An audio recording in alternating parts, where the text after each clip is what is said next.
আজ কাঁকড়া রেল স্টেশনের সন্নিকটে ২৬ নম্বর রেলগেটে জুনিয়র ডাক্তারদের ডাকে যে সারা সমস্ত বাড়িতে অন্ধকার করে রাস্তায় মোমবাতি হাতে নিয়ে দাঁড়াতে বলেছিল, সেই কর্মসূচি পালন করছে সেখানকার স্থানীয় বাসিন্দারা। হচ্ছে আমরা এই প্রতিবাদ চালিয়ে যাব। আজকে জুনিয়র ডাক্তাররা ওনারা বলেছেন যে আমাদের রাত্রি 1 ঘন্টার মতো হোক কি যার যেমন সময় হোক, আলো নিভিয়ে দিয়ে আমরা মোমবাতি নিয়ে তার প্রতিবাদ জানাবো। আমরা সেই উদ্দেশ্যে আজকে এখানে সমবেত হয়েছি। আমাদের আজকে কর্মরত অবস্থায় যে ডাক্তার দিদি নৃশংসভাবে খুন হলো তার প্রতিবাদ জানিয়ে। আজ 4 সেপ্টেম্বর 2024 বুধবার রাত্রি 9টায় আমরা এখানে সমবেত হয়েছি।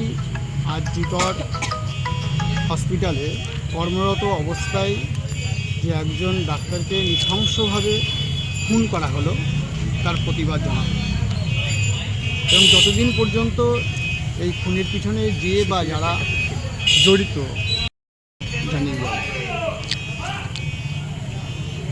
সমস্ত জুনিয়র ডাক্তারদের মতামত অনুযায়ী তারা আজ 4 জানুয়ারি কলকাতায় বা সারা দেশ জুড়ে রাত্রি 9 ঘটিকায় আলো নিভিয়ে দিয়ে মোমবাতি নিয়ে এই নৃশংস হত্যার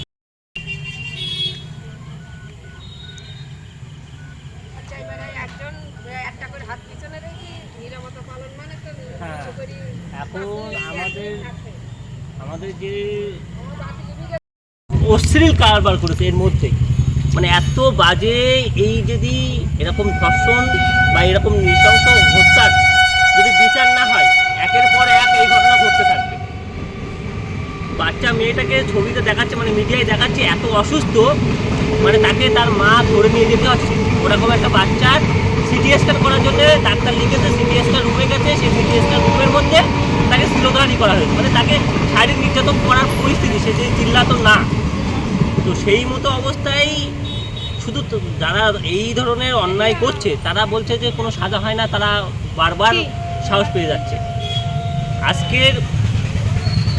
এরপরে আজকে হসপিটাল হচ্ছে, এরপরে আমরা গ্রামে মেয়েদেরকে বাইরে বেরোতে দিতে পারবো না, সন্ধ্যের পরে হোক রাত্রে হোক যখন হোক। কারণ গ্রামে মায়েদের হঠাৎ করে প্রয়োজন পড়লো, এই দোকান থেকে এটা নিয়ে আয় ওইটা নিয়ে আয়, তাদের পক্ষে আর বেরোতে দেওয়া যাবে না। কারণ যে পরিমাণ এদের যদি সাজা না হয়, এরপরে গ্রামগঞ্জ এই একই ঘটনা ঘটতে থাকবে।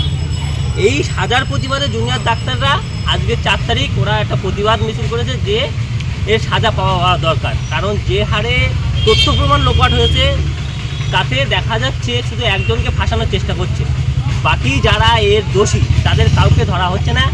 সুদীপ্ত ঘোষকে যাকে ধরা হয়েছে সে একমাত্র সন্দীপ ঘোষ, সে আরজিকর হসপিটালের সুপার, কিন্তু তাকে ধরা হয়েছে এই নৃশংস হত্যাকাণ্ডের জন্য নয়, তাকে ধরা হয়েছে হসপিটালের মর্গের থেকে মৃতদেহকে পাচার করা, ঔষধ পাচার করা, বিল্ডিংয়ের পাসপোর্ট যা টাকা এসছে তার খরচ অন্যভাবে দেখানো, এই জন্য অ্যারেস্ট করা হয়েছে। কিন্তু যে নৃশংস খুন হয়েছে, একজন ডক্টর খুন হয়েছে, তার এর কোনো হচ্ছে না, সুরাও হচ্ছে না। এই সুরাও না হওয়ার জন্যে 2 তারিখে জুনিয়র ডাক্তাররা লালবাজার অভিযান করেছিল। ওই বিনোদ গোয়েলকে ওরা পদত্যাগের দাবির জন্যে ওরা এক রাত পুরো সেখানে রাজপথের উপরে, রাস্তার উপরে তেলপোল টাঙিয়ে টেম্পোরারি বাথরুম লাগিয়ে ওরা এক রাত, মানে প্রায় 22 ঘন্টা ধরে ওরা আন্দোলন করেছে।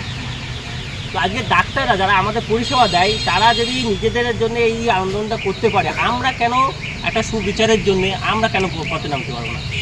সবচেয়ে বড় কথা হচ্ছে আমরা গ্রামে অনেকে ভয় করে গেলে কি হবে না হবে, কিন্তু তারা বুঝতে পারছে না আজকে তার বাড়ি যখন ঘটনা ঘটবে তখন পাশে আর কাউকে পাবে না।